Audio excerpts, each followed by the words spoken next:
Nanda Shri Advaita Gadadhara Srimata Gaur Bhakta Vrinda Hare Krishna Krishna Krishna Hare Hare Hare Ram Ram Ram Hare Hare.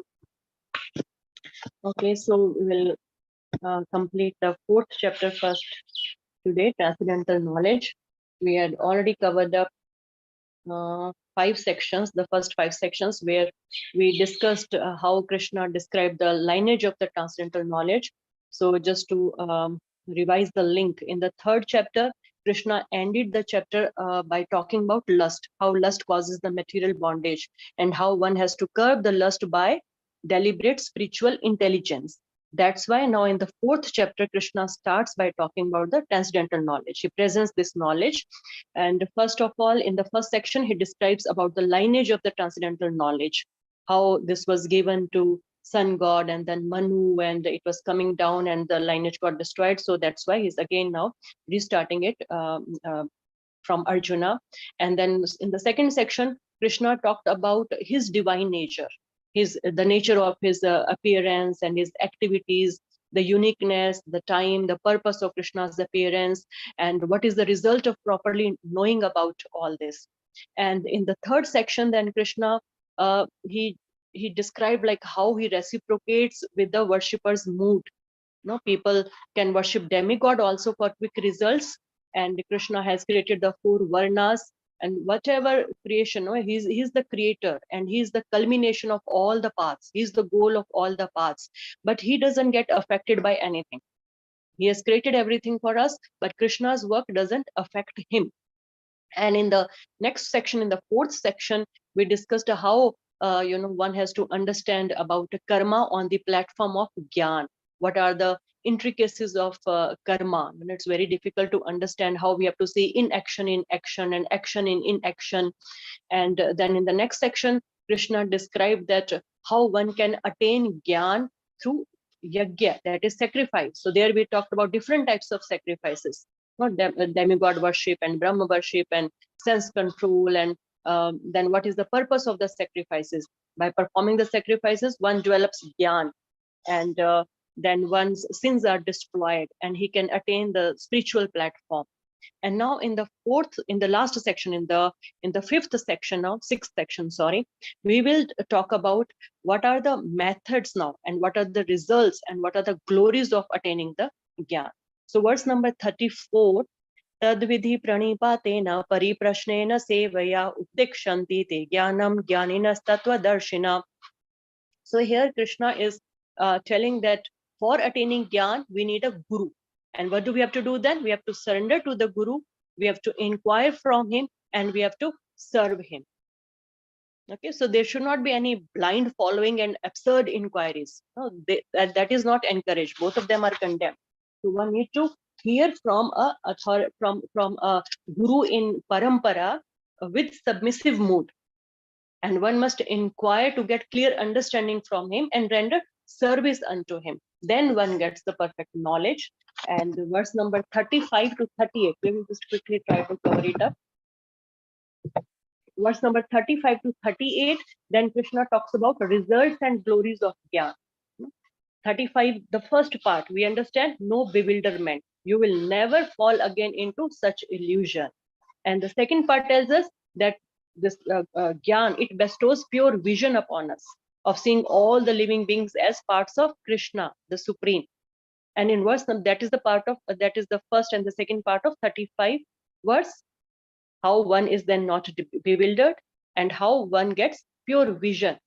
And in verse number 36, Krishna is telling that the Gyan, it destroys the sins also. The boat of knowledge, Gyan Plava, that's the boat, makes even the most sinful among sinners cross over the ocean of sins and miseries. So it destroys all the sins. And in verse number 37, Krishna is telling how Gyan destroys all the reactions. The fire of knowledge, Gyan Agni, it burns to ashes all the reactions to material activities. And in the verse number 38, Krishna is telling how it is the purest, Pavitaram. In due course of time, it is attained of itself from within. When we are doing, when the Gyan we attain from within, what happens is this, of course, we attain it by Nishkam Karam Yoga. then we become pavitra. It purifies us. Yoga samsiddha. So Nishkam Karam Yoga. And verse number 39 to 42, Krishna is telling about role of faith in acquiring Gyan. Now we have seen the glories of Gyan, how we can acquire Gyan by approaching a bona fide spiritual master. Now, what is the role of faith in acquiring Gyan? Verse number 39 to 42, Krishna is telling that. Verse number 39, who can attain Gyan? What is Krishna telling? Shraddha vat labate Gyanam tat parah sambhyat indriya. So knowledge is attained. The Gyan is attained by one who has, number one, Shraddha, faith in scriptures. Number two, dedication to the process. Which process? Nishkam Karma Yoga. No, working without being attached to the result. And number three is sense control. So these are the three things one must have to attain the Gyan. Faith in the scriptures, dedication to the process of Nishkam Karma Yoga, and then is the sense control. And having achieved such knowledge, then by these things, when attains the knowledge, what happens? He quickly attains the supreme spiritual peace or liberation. Jnanam labdva param shantim achiran adigachati. Achiran is like in very short time, then he attains liberation, param shanti, the ultimate peace, the spiritual peace he attains. This is verse number 39 we are talking about. Verse number 40, then Krishna is telling who cannot attain Gyan. 39 he told who can attain Gyan.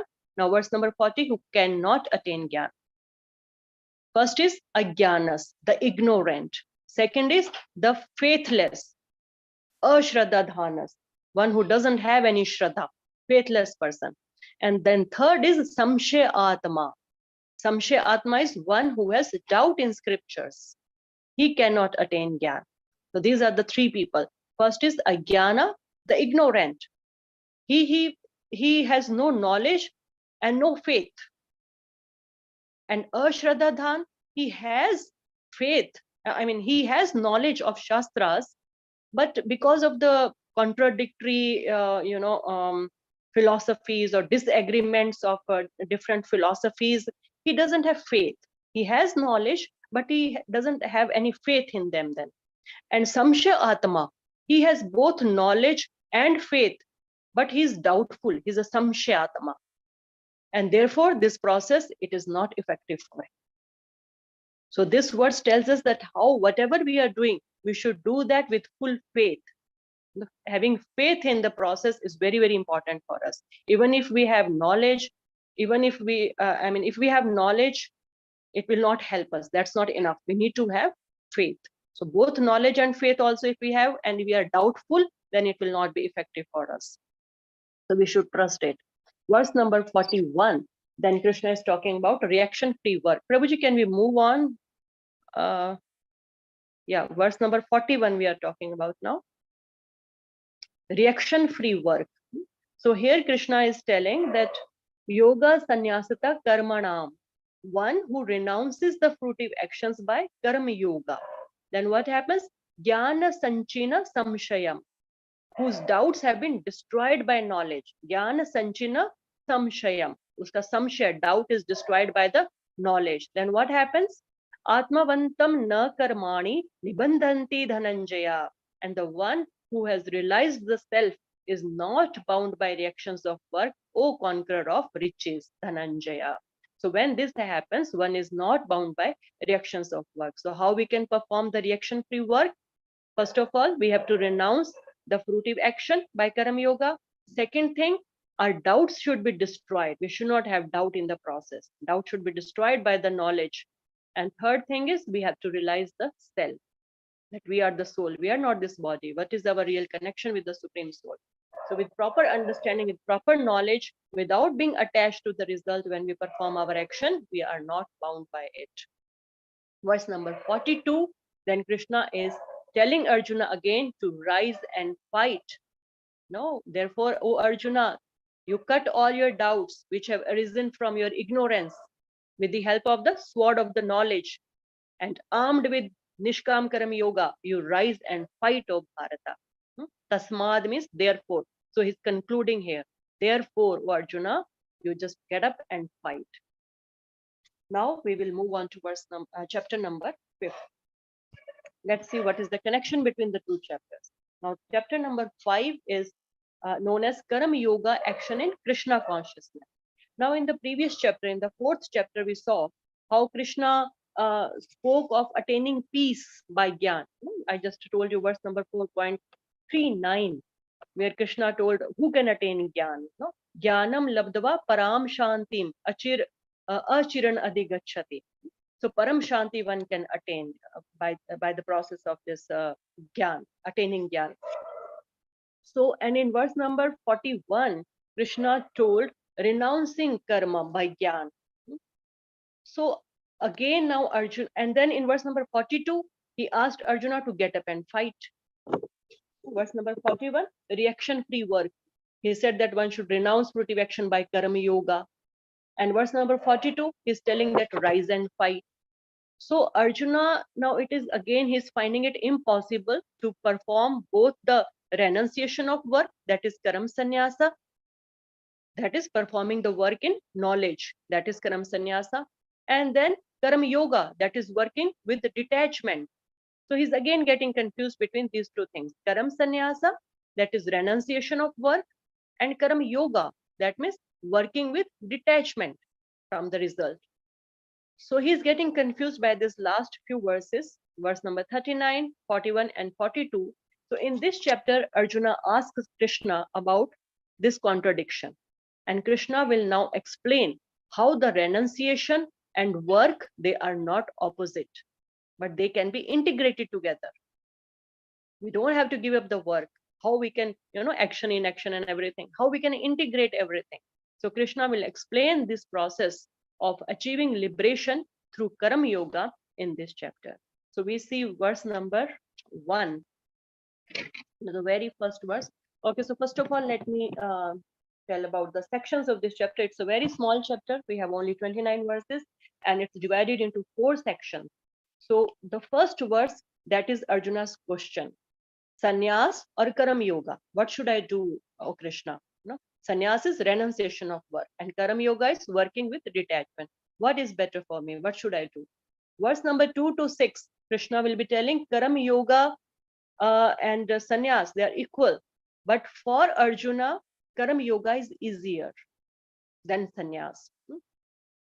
And verse number 7 to 16, then Krishna will talk about performing Nishkam Karma Yoga, that frees one from the bondage. And verse number 17 to 29, Krishna will talk about liberation by focusing on the supreme, that is Dhyan Yoga. So that is, he will prepare Arjuna for the next chapter, that is Dhyan Yoga, 6th chapter.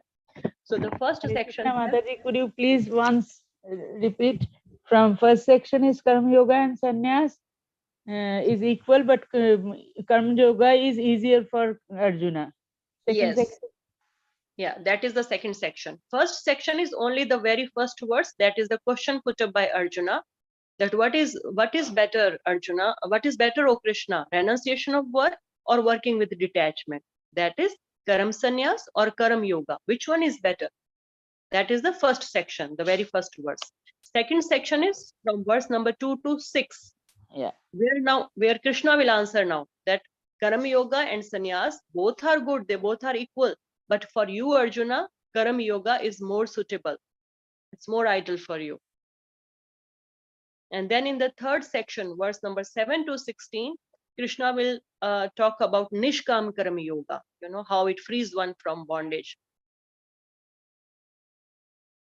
And the last section, Krishna will talk about Dhyan Yoga, liberation by focusing on the Supreme. So, first verse, as I already told, Arjuna is asking this question, "Oh Krishna, you asked me to renounce work, that is sannyas, and then you recommend working with detachment, that is karam yoga. Now please tell me definitely which is better." So he is putting up this question, and now Krishna will tell from verse number 2 to 6 that both of them are good at first, for liberation, both of them work equally.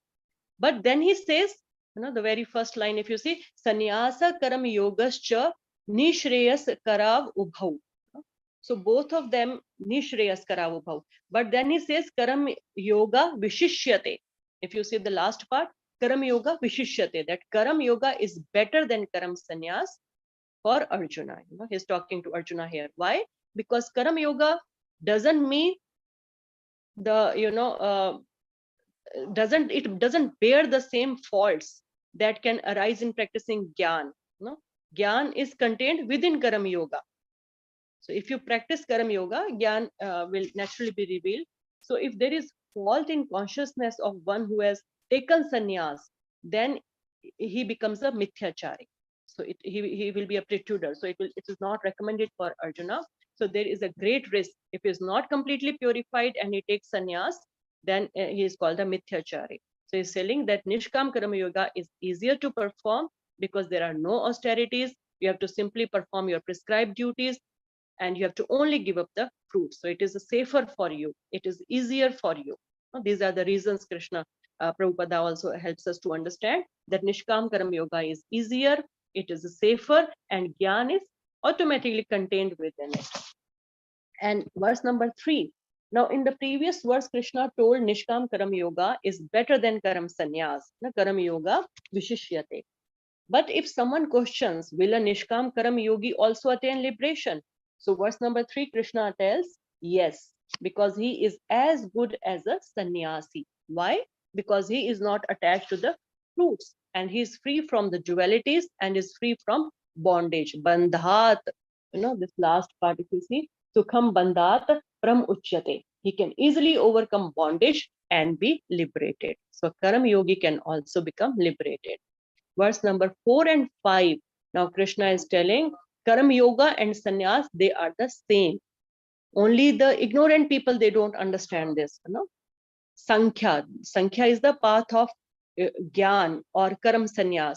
And yoga, here he is talking about Nishkam Karam Yoga. So if one thinks them to be different, then that person is a Bala. Bala means a child, ignorant person. He is not Pandita.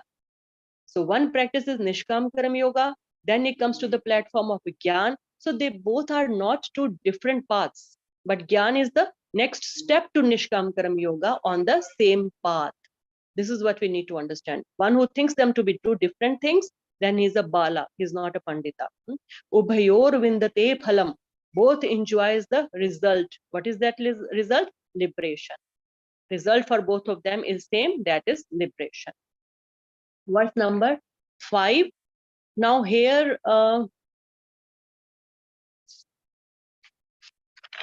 so again, one who thinks that these two, Nishkam Karma Yoga and analytical study, that is Gyan or the Sankhya or the Karam Sannyas, when one who thinks them to be, on the same level, he actually sees in the right perspective. Ya pashyati, sa pashyati. And in the purport, Prabhupada is giving devotional perspective again. So one who sees both of them to be the same, he is the actual seer. Ya pashyati, sa pashyati.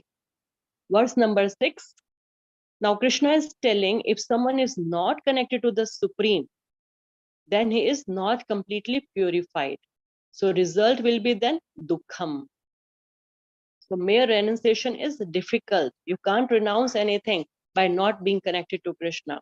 And on the other hand, if one is yoga yukto, the first one is ayogataha. Yoga means connection. So ayogataha, one who is not in connection, then the result is dukkham. And on the other hand, if one is yoga yukto, he is connected to the Supreme, that is through Nishkam Karam Yoga, then the result is he achieves Brahman without any delay. Brahma na chiren adigachati. In no time, then he can attain Brahman. So that's the result of being connected to the Supreme in Nishkam Karam Yoga.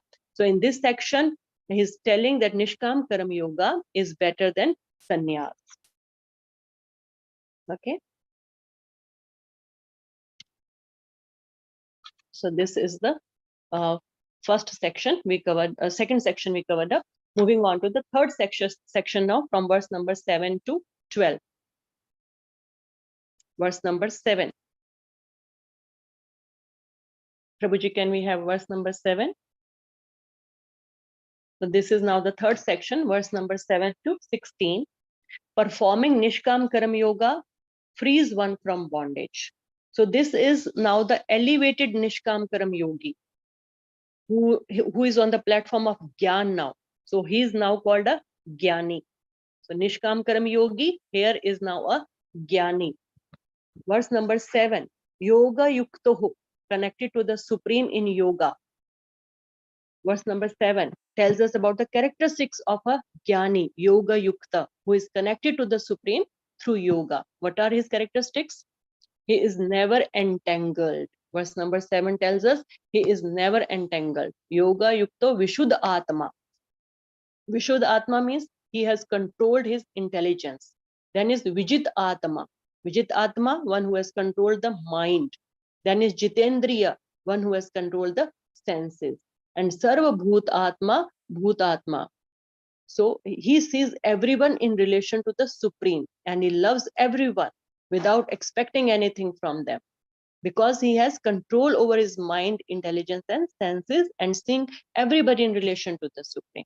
He is not envious of anyone. He loves everyone and he is loved by everyone. So this is the stage of advanced Nishkam Karam Yogi who is purified and who is in the platform of Gyan now.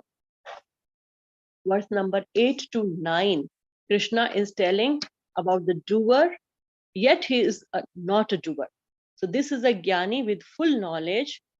What is the knowledge? That I am not the body, but a spirit soul.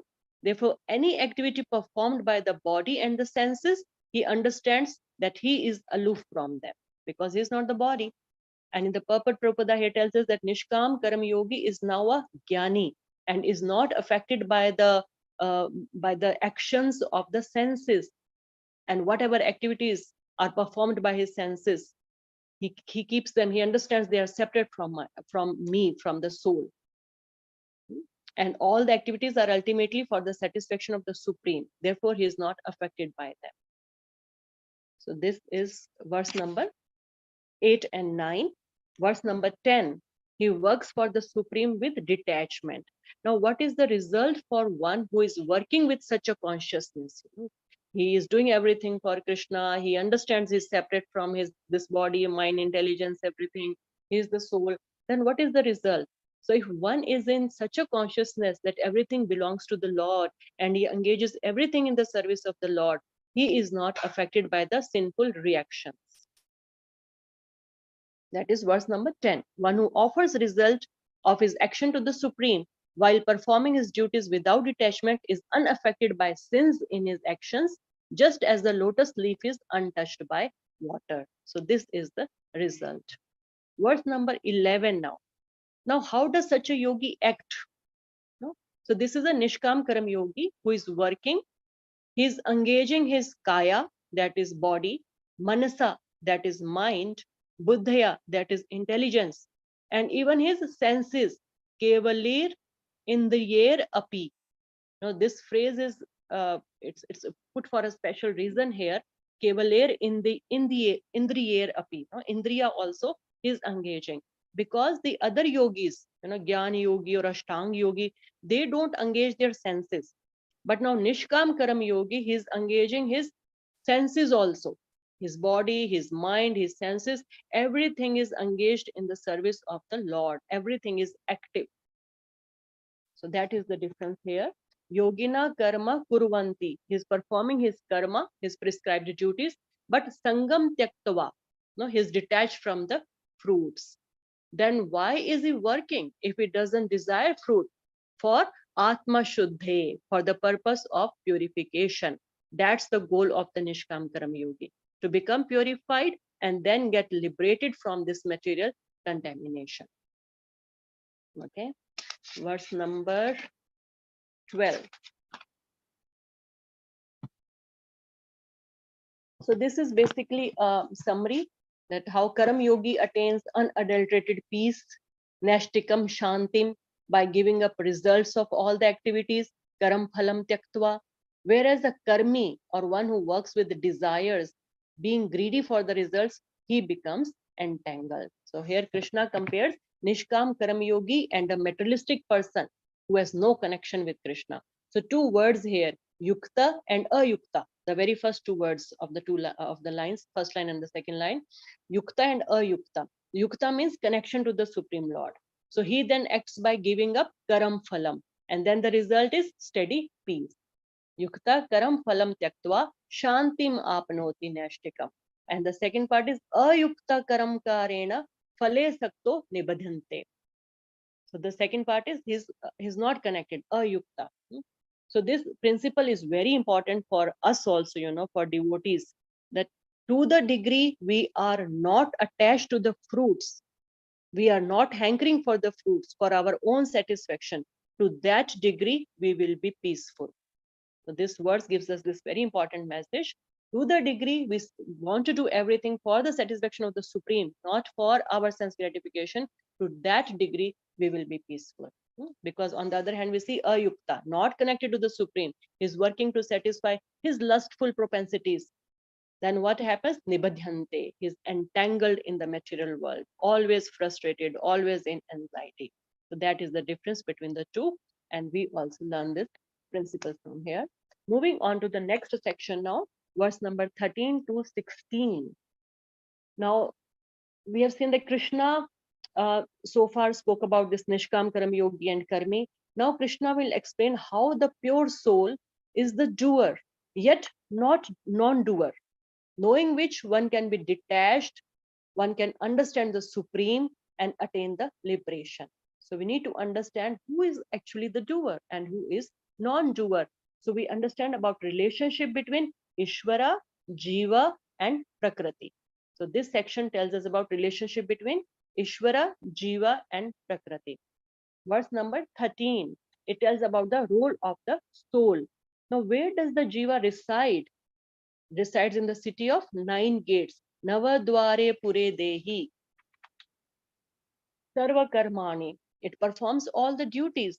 But sannyasate sukham vasi. In the mind, he has renounced the fruits. Therefore, he is happily situated with whatever fruits he gets. Neva kurvam doesn't work. That doesn't mean that he's lazy and not doing any activity, but it means that he is not doing anything for himself, for his own sense gratification.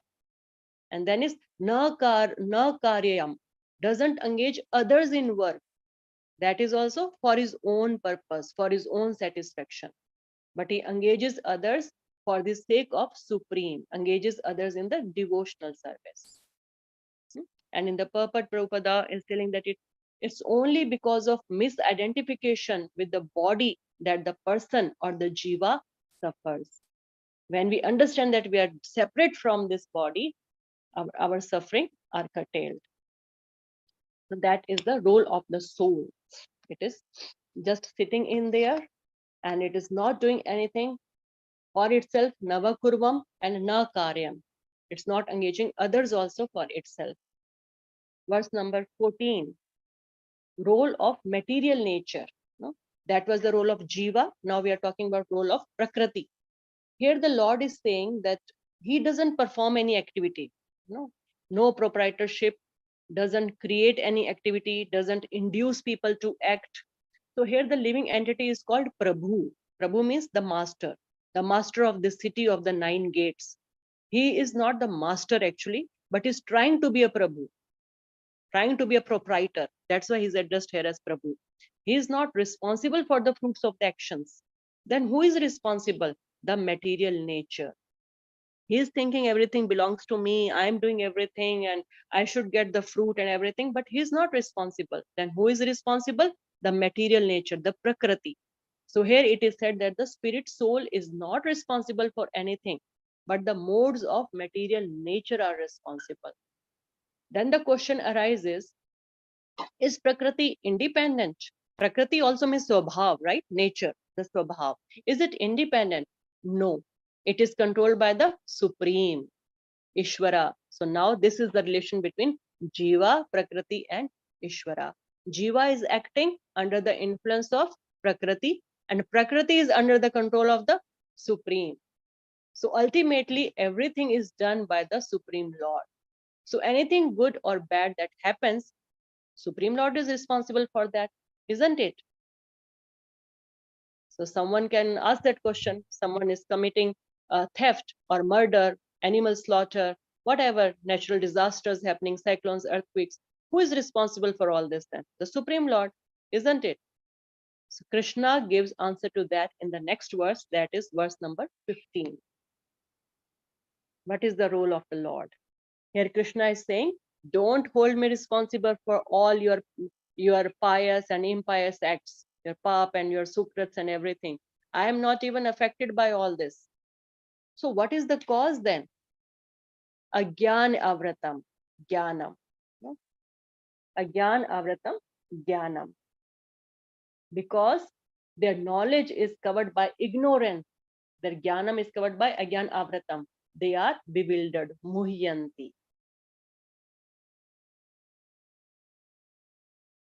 Therefore, they are bewildered. And they, what do they desire when their jnana is covered by ignorance? They desire many wrong things.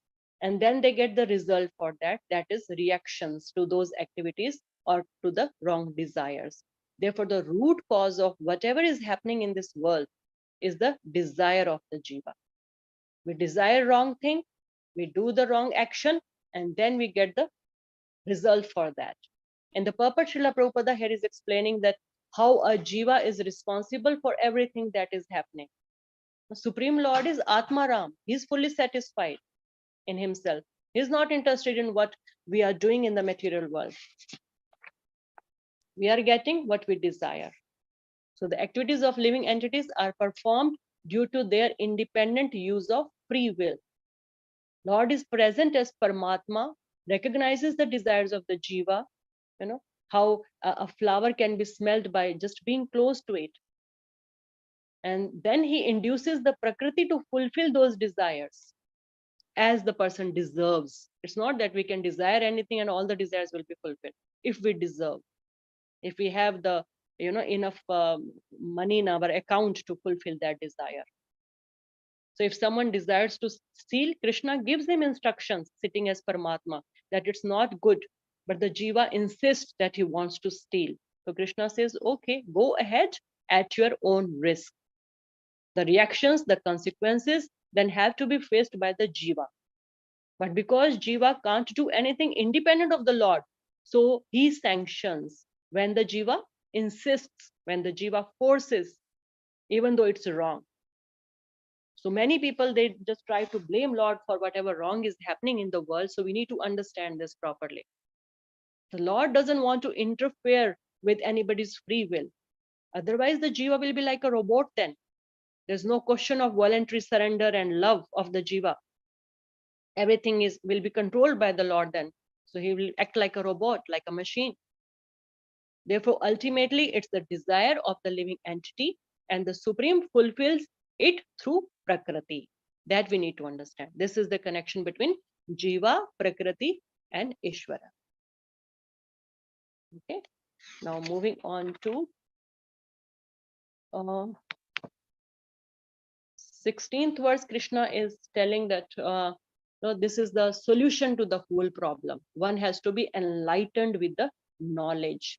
Then there will be prakash, and one will understand the truth. Because all sinful activities, wrong desires, they are because of agyan, because of ignorance. So everyone needs to be enlightened with knowledge. When there is prakash, then only this problem can be solved. Knowledge enlightens. That's what is told here. Now, when one's ignorance is removed by knowledge about the living entity, about the material nature and the Supreme Lord, one will take shelter of the Lord and attain liberation. So verse number 17 to 29 now, the last section, Krishna is talking about liberation by focusing on the Supreme. So here Krishna is explaining that how a Nishkam Karam yogi, he reaches to the point of liberation. Tad buddhayas, tad atmanas, tad nishthas. Everything is fixed on the Supreme then. So Nishkam Karam yogi, by his detached work, he develops more and more knowledge. And he realizes, as we discussed in the previous section, that the Supreme Lord is neutral. He's only giving results for whatever desires we are having, whatever activities we are performing. And so his faith, his mind, his intelligence, everything then becomes fixed on the Supreme Lord. And the result of that is he becomes cleansed of all the impurities. He gives up all sense gratificatory activities and he proceeds to the point of liberation. Verse number 18. Now Krishna is telling what is the vision of such a jnani. Now because now the jnani is free from the influence of the modes. He's on the liberated platform now. He has crossed even the mode of goodness.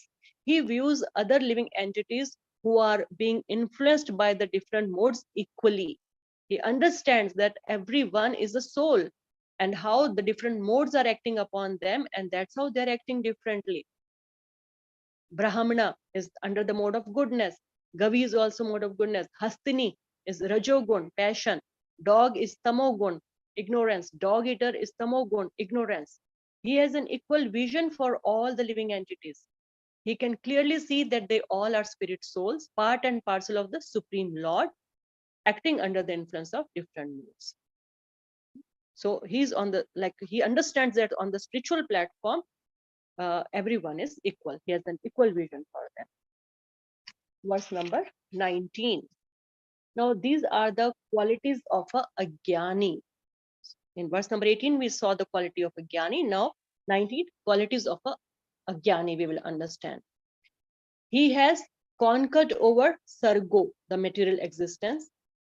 So basically, this chapter is talking, now this section is talking about the advanced jnani, who is on the platform of Dhyan Yoga. So 19th verse, again, Krishna is telling about the qualities of the jnani who is on the platform of Brahman. People with equal vision, they conquer birth and death. They are flawless like Brahman, and thus they are situated in Brahman. He has conquered over sargo, material existence, and continuation of birth and death. Jita sargo, he has won over that. Because he's equipoised, sammya sthitham manaha, and he's nirdosham, flawless, like the Supreme Brahman, because of his connection with the Supreme Brahman. The Jnani has understood that the Supreme is neutral, not showing any partiality, only giving reactions of the Jiva's desires and activities. Therefore, he is flawless. Lord is flawless. Now, because of this, Jnani, he also becomes flawless. He comes to that platform of the Brahman. Verse number 20 and 21 again tells us about the symptoms of a self-realized person. Verse number 20, two things there, priyam and apriyam. He is not affected by either of these. He doesn't rejoice when he gets priyam things, the things he desire. He doesn't get agitated when he gets apriyam things. So then again, when we move on, these two verses, 2021, are talking about the same thing. What are the symptoms of such a realized person? Fixed intelligence, he has sthir buddhi, he is unbewildered, that is asamudho. Then he knows the science of God, he is Brahmavid. Then he is situated in transcendence. Then is asaktatma, he is unattracted to material pleasures. He enjoys pleasures within. Akshayam sukham, he realizes Paramatma. So these are the qualities of the Jnani.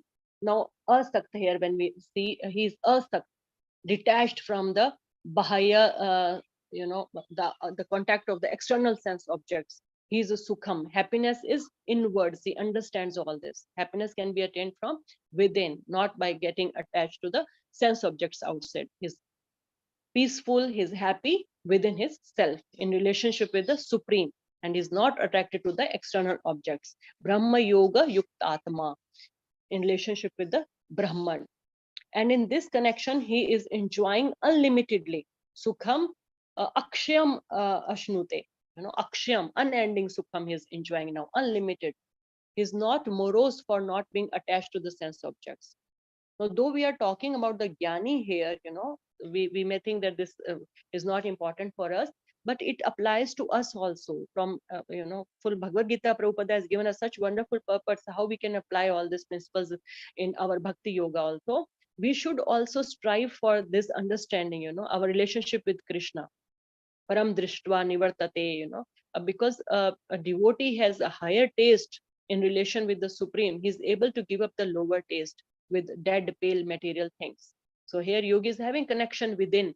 That's why he's not feeling any attachment, any attraction for the external objects. So similarly, when we have relationship with the Supreme, the higher taste we have enjoyed, we lose taste for the pale, dead material things.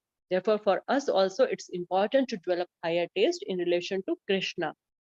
And then it will become easier for us to give up the connection or the attachment to the sense objects. This Jnani is not having proper understanding about Krishna. He's just having understanding of Paramatma.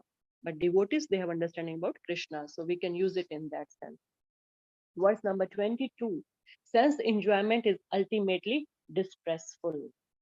So detachment for external pleasures and focusing inwards, it requires an understanding that material enjoyment is something which is very temporary, and it is just an act of fool people, who don't know that there is something beyond this. Only they will keep deriving happiness from this. So this Jnani, he has realized the philosophy. And what is that? That contact of the senses with sense objects will lead to dukkha only. Yonia, the word here yonia, that is birthplace. Dukha yonya evate. So yonya means birthplace. So this is a birthplace of sufferings, dukkha only. The happiness achieved, it has a beginning and an end. And all one gets then ultimately is dukkha. Therefore, the intelligent person doesn't take part in these. Na teshu ramate buddha. Intelligent person will not take part in these sources of so-called happiness. Actually, they are sources of miseries. Okay. Verse number 23. So these are some important siddhants we learn from these verses here. Now, verse number 23. How long one has to tolerate the urges for sense gratification? We have to tolerate, the senses should be controlled, no contact with the sense objects. For how long one can do that? So Krishna here tells us, till one gives up the body. Parak Sharira Vimokshyanat. Till the time of giving up his present body, one has to do that. Especially calm and crude, that is desire and anger. Then the result will be Sukhi Naraha. He will be happy. The Nara will be, person will be happy. But also Prabhupada tells us, if one wants to make steady progress, one must try. Not may or he can try. Prabhupada is telling one must try. He's putting stress on the word there, that we have to try. It is must for us that we control all these things. Full endeavor one has to do. Because when karma is not satisfied, it leads to anger. So basic thing is to kama, sorry. When kama is not satisfied, it leads to anger. So basic thing is to control the kama, the unwanted desires, the lusty desires. We have to control that. Now verse number 24, Krishna is telling about the Brahma Bhuta stage. So if by force one is trying to restrain the kama and krodha, for how long will he be able to control the senses? Krishna told that you have to do it till the end of the body. But how difficult it will be then, for how long one can keep trying to do that? So it's not just the external force or the restraint, but that person is also experiencing the happiness within. Anta sukham. Anta. Within his feeling some happiness because of his relationship with the Supreme. So he's tasting the higher taste. That's how he's able to control his senses. And the third person, if he's looking at, a second or the third person looking at him, may think that, he's forcefully doing this and it is so difficult. But no, it becomes easy for him because he has established a relationship with the Supreme within. He's deriving a happiness which is far greater than the happiness that can be derived from the external objects. So it becomes easier for him. It's not just the external force. It is because of the anta sukha. So when one experiences the inner happiness, it becomes easier for him. So the factual experience of happiness that actually is within, we need to understand that. When we experience that, when we understand that the external happiness is temporary in the material world, it's just an illusion. One, that attraction, that one's movement on the path of the inward journey, it becomes much easier. It's only as long as we see that, the real happiness is in the material world, and how we can live without all this, that we just cannot imagine how one can live without this, with all the sense control. But when we understands all this from these jnanis, that real happiness is achieved in relationship with the Supreme, then the sense control becomes really easy. So that is the principle for us. Verse number 25. Now, so the jnani is free from all the dualities now. Brahma Nirvanam at this stage now. Again, how this jnani is now. His mind is controlled and he's engaged within. He sees every living entity as a part and parcel of the Supreme. Every living entity is seen as a spirit soul. So he tries to help everyone. Therefore, all the impurities, they are destroyed. He achieves Brahma Nirvanam, liberation.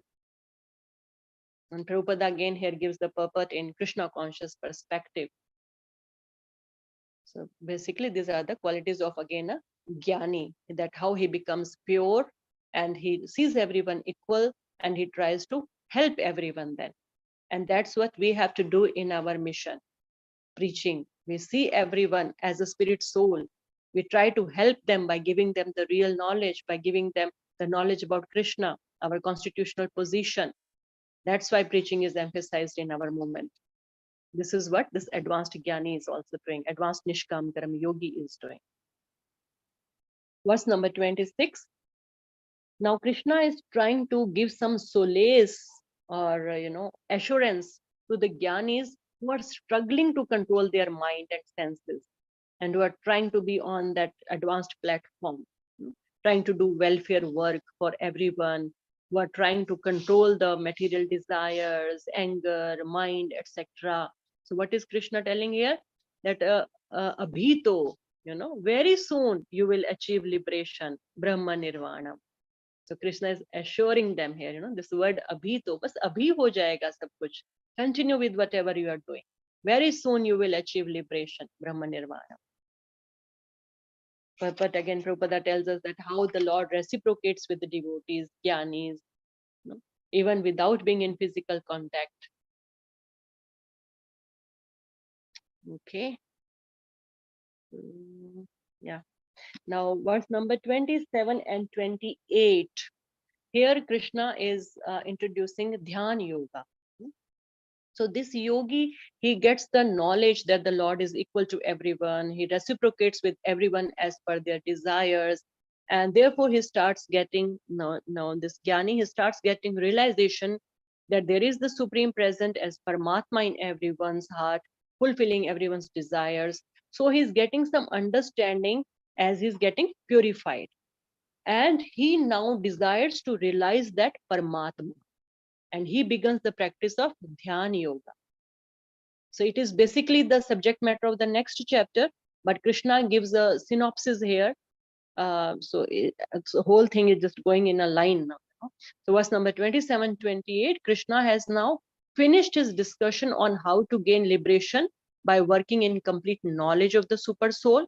In these verses, Krishna explains how to achieve the same liberated condition through Ashtanga Yoga.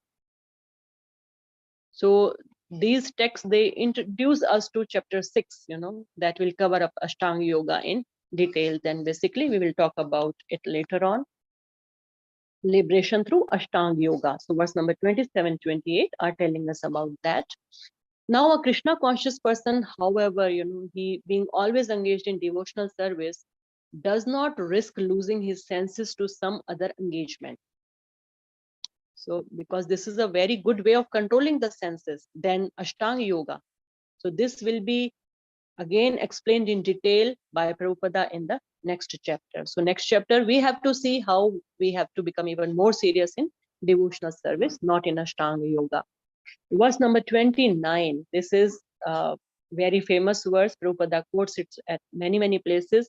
And this verse is called as peace formula. And it's very true also. Let's understand verse number 29. That's the last verse for today.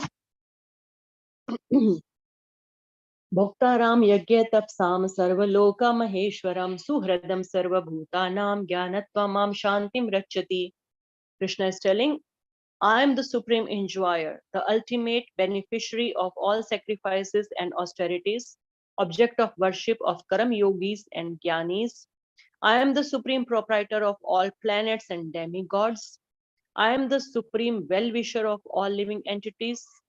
One who knows this attains peace from the pangs of material miseries, peace or liberation. Jnanatvamam shantim rachati. So, and it's very true because we don't have peace as we think we are the enjoyers. We try to lord over the material nature. We struggle to fulfill our desires. We don't get happiness because our desires never end.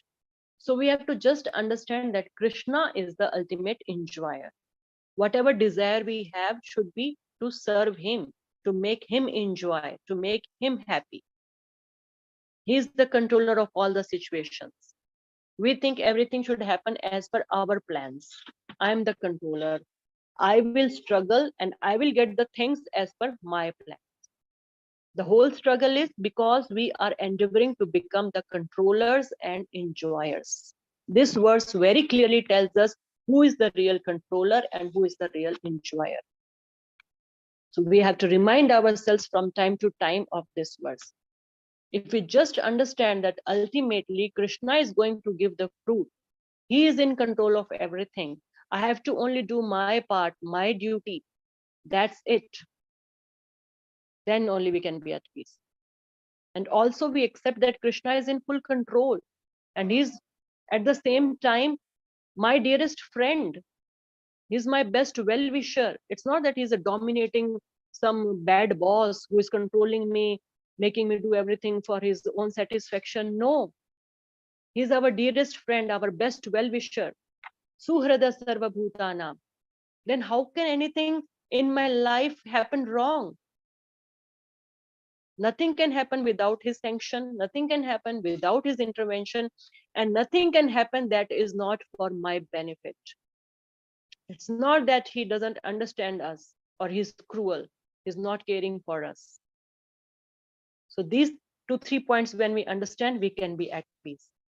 Whatever happens in our lives is arranged, is orchestrated by Krishna because he is the supreme controller and because he is my well-wisher. It's for my betterment, whether I understand it now or not. I may understand it later. I may not be able to understand it now. If we just understand this, we can be at peace. That's why Srila Prabhupada calls it peace formula. All the struggle in this world is because people don't realize this and think that they are controllers, enjoyers, and struggling to find enjoyment in this world. Day in, day out, we are just trying to do that, and that's why we are disturbed. So that is a wonderful verse, a peace formula for us to take away. So with that, we complete the revision of 5th chapter. And next time we will revise the 6th chapter. Any questions or anything you want to add on or share? We can do that. Yes, Mataji. One thing that the Jnani, when in knowledge, he does sins. Sins means actions that, like Arjuna is supposed to fight or somebody doing something. Is that it, Mataji? What was that, Malachi? I didn't get it. Which words are you talking about? Verse number 10. Verse number 10. Supreme with detachment. Unaffected sins in his actions means Gyani is if he, even if seems like he is performing any sinful action, but in knowledge. So sins means what, Mataji? Sins is So he's unaffected by sins in his actions. Yeah. So whenever we are performing some action, there are some sins committed, right? We have talked about it in previous chapter also. Shishuna and all. Yeah. So there are sins committed by, different activities we do. Even if we don't do anything, we are just sitting, we are committing sins by breathing also. Yes, Mataji. Yeah. So he is unaffected by the sins in his actions then. Libhyate na swapapena. So just as a lotus leaf is untouched by water, Padma Patram Ivam Bhase. So even though he is living in the material world, surrounded by all types of sins, he is not touched by them. He is not affected by them because he is performing his duties without any attachment. He is offering the result of his actions to the Supreme. So he is not affected by that. Yes, Mataji. Oh, yeah. Yes, Mataji. Gyanis, they have to leave their ego only to come to the platform of Krishna consciousness, understanding conscious. So can they can achieve the peace in the life. My friend, she Hmm. is trying, but she is so involved in books and all. I keep telling her, you to begin. These can be done only by chanting, Mataji. No, but this bhakti will slowly come because she is. Yes. If we take shelter of our mind, our intelligence, that means we are still entangled. We have Yes, to take shelter of the Lord, His names. That is Bhakti Yoga. Then we are freed from the ego. Otherwise, my intelligence, because of my intelligence, I'm doing this. I have so much knowledge. I've read so many books. I know so much. That is not what we have to do. This knowledge is just to help us realize our position, realize our relationship with the Supreme, and then engage accordingly. If we just depend upon this and boost our ego, then we are just getting away from Krishna. Then this type of knowledge is of no use for us. yes, Mataji.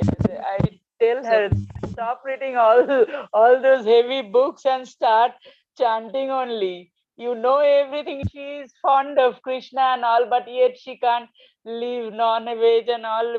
How do you do that? It's easy if you start chanting. What can I say? yeah, Mataji. Holy name is the only, what do you call that, shelter for us in this Kali Yuga. So we have to chant, and with the right mood, when we realize our position, we understand the glories of the holy name, and we chant, it really reciprocates. She chants with that mood, she will really understand very soon. To encourage her to chant or listen to kirtans, you can forward her some kirtans also. Yes, If she Mataji. listens to kirtans, She forwarded me Pandit Jasraj's Bhagavatam. It's singing, and I have to download the Vaishnava songs app. I told her, you listen, this is Jasraj Pandit's is no doubt very technical and very melodious, but you listen to this, it will change your heart. You will. yeah, yeah, because one who those who have realized this and those are practicing all this, when they tell us, it has influence on our life. It has an impact. Otherwise, how melodious, how grammatically it is clear and everything, that doesn't matter.